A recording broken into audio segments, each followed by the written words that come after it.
Blessings, everyone. Today, Spirit kind of nudged to do a reading for the divine counterparts. And the theme has been very heart-centered today. So there's been a lot of red. I'm wearing red today, was a strong color. And they have me working with this gorgeous, gorgeous dragon's blood sphere. This is really beautiful. And it just holds the energy of the divine counterparts, especially because the oracle that I'm going to be doing is working with some of the past life energy. And this stone you can find from Sage of Stones. You could see him on Twitter or Instagram. And so the way I'm doing this is I'm using 3 different oracle decks. The first oracle deck kind of embodies the energy that the divine counterparts are working with right now. That's kind of like what's going on between both of them. And with the new moon, it's been very new and very strong. The second will be a past life. And the reason why I'm working with this oracle is because it kind of gives like a theme. There's always an underlying theme that's surfacing during a certain time that the divine counterparts are working with. And then the third one will be the Ascended Masters.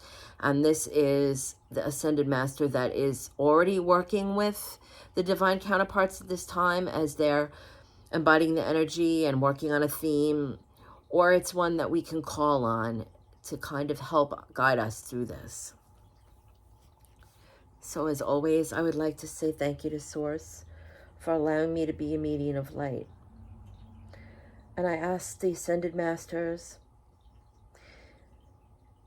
and the energy of the divine counterparts, as well as Akashic records, to please open up and step forward that I may bring a message for the highest good. I thank you. I'm grateful. And then I'm going to shuffle, and the first will be for Source, the second is Spirit, and the third is Soul.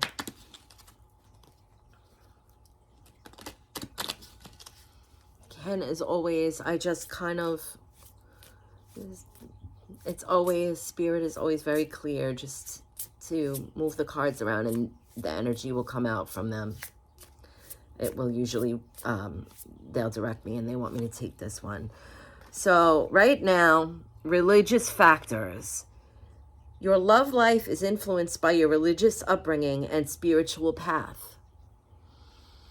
And so there may be an energy right now where, although the card is saying that it's a religious thing, yes, there can be some divine counterparts that maybe one of the counterparts is of a Buddhist upbringing and one is Catholic. But what I'm kind of hearing is that there is more of a contrast right now in energy between the divine counterparts, where it may be how they work their spirituality. And saying that, it could be that maybe some of the divine counterparts like to meditate, where others prefer more of an outdoor type energy. Or perhaps maybe the meditation styles are different. One likes to sit in silence and just be out in creation, out in nature, sitting in the forest somewhere. And maybe the other prefers more of a sound bath, sitting with headphones on. And so what the energy is stepping forward and saying is that we have to remember. I was actually shown the Phoenix fire today in the sky. As I looked up, there was a beautiful cloud formation around the sun, and it was just golden, and the message came through about, let the Phoenix fire burn away all the ideals and all the perceptions, and breathe that in and let it renew and transform. And I'm being pulled to see this above the crown on the picture. And so with the divine counterparts, no matter how they celebrate their journey, The mission is the same. Being of service is the same. No matter how that is, it could be in a unique way, or they could share it. Maybe they're both musicians and they want to be of service. They play music together. Maybe they like to cook. Maybe they're both healers, energy healers. Whatever it is, we have this perception that everything has to be so in sync. But there's always something to learn from each other. And so what Spirit is bringing forth is that though there may be contrasting beliefs, the core of this is the love. And whatever is going on between both counterparts, however they're living with their spirituality, however they're processing things on their journey, however they learn, that fire of love, that renewal is there. And they can be open and show each other. Because the beauty between divine counterparts is there's such an openness in that relationship. And this exchange, especially now, so many people are awake and aware and exploring this, that they are very receptive to each other. So they're no longer in that paradigm where there's an upbringing, because we're starting to step away from that and taking little bits, little droplets of everything and creating a whole with it. And the second card, this is going to be a reflection of a past life that seems to be coming up for the divine counterparts right now.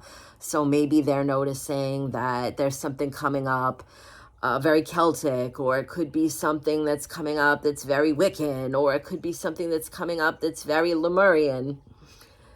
It doesn't matter. Anything of this is... It's kind of the archetype. They've noticed a theme. Maybe they're both drawn to this in the same space right now. And they're sharing this. They're going to notice a lot of synchronicities with this. That's what Spirit is kind of saying. It's all about the synchronicities. That's the beautiful little signs that we get. This one moved out of the way. Lessons and blessings. And that kind of goes with the first card that came up here about the spiritual journey and the different practices.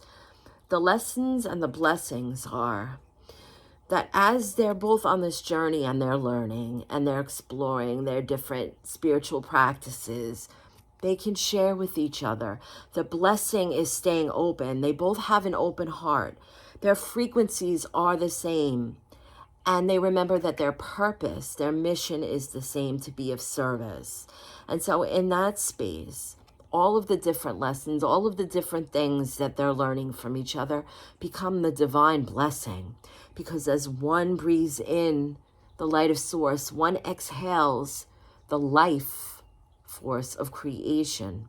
So they're ever exchanging this energy. Their frequency rises and rises as they do this together.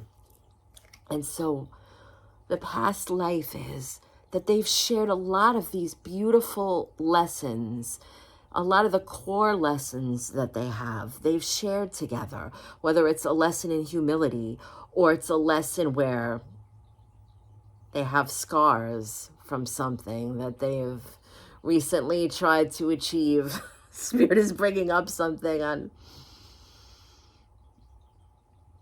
you might have gotten a tattoo and it went sideways, and there was a lesson about that, whether it's patience or trying to do too much at once. And so there might be a teaching in that both have learned and they can share. But they're saying to turn that into the blessings, and that comes natural. The divine counterparts, it flows easy for them. If one is saying, oh my goodness, I went through this, and it's kind of a theme with both of them where they're saying, yes, me too. Maybe it's not exactly learned the same way, but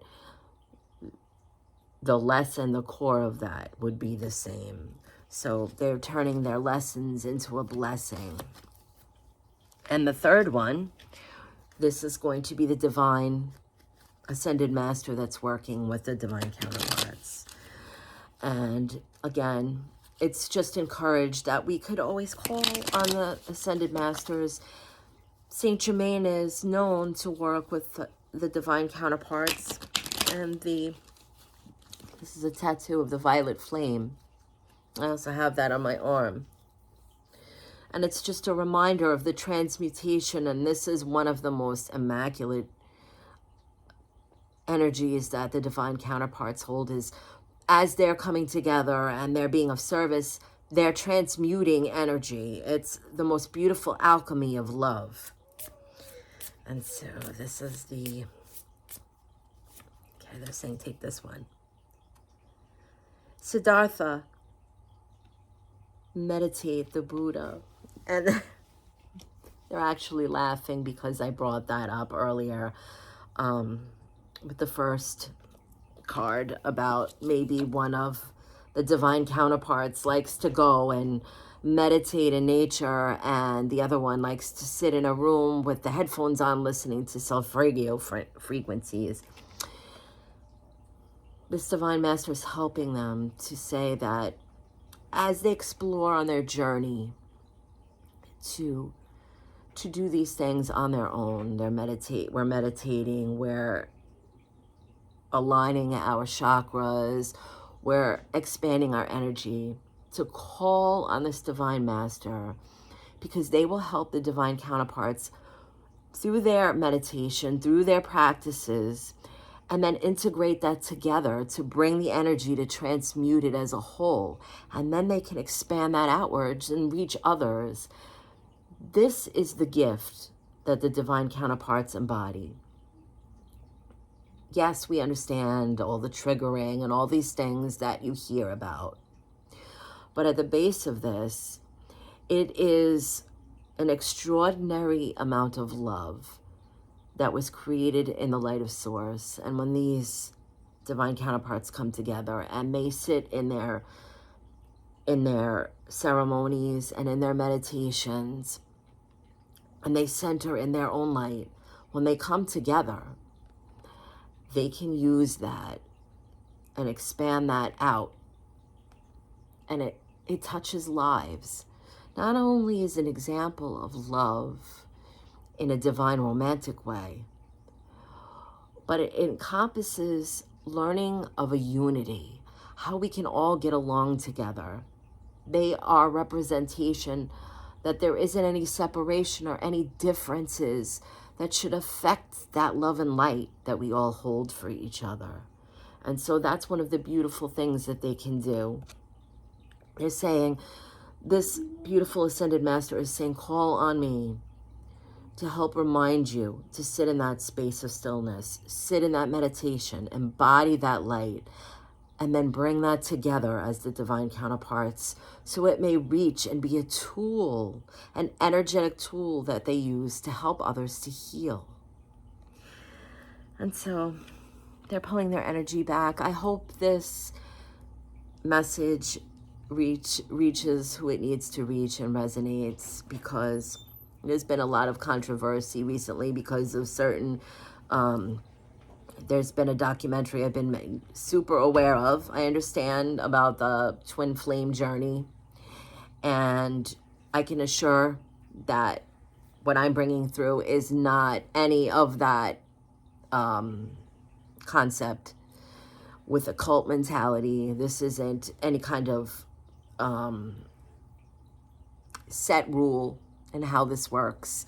We all have a journey, and there's nothing that fits in a square box for everyone. So it's unique to every divine counterpart journey.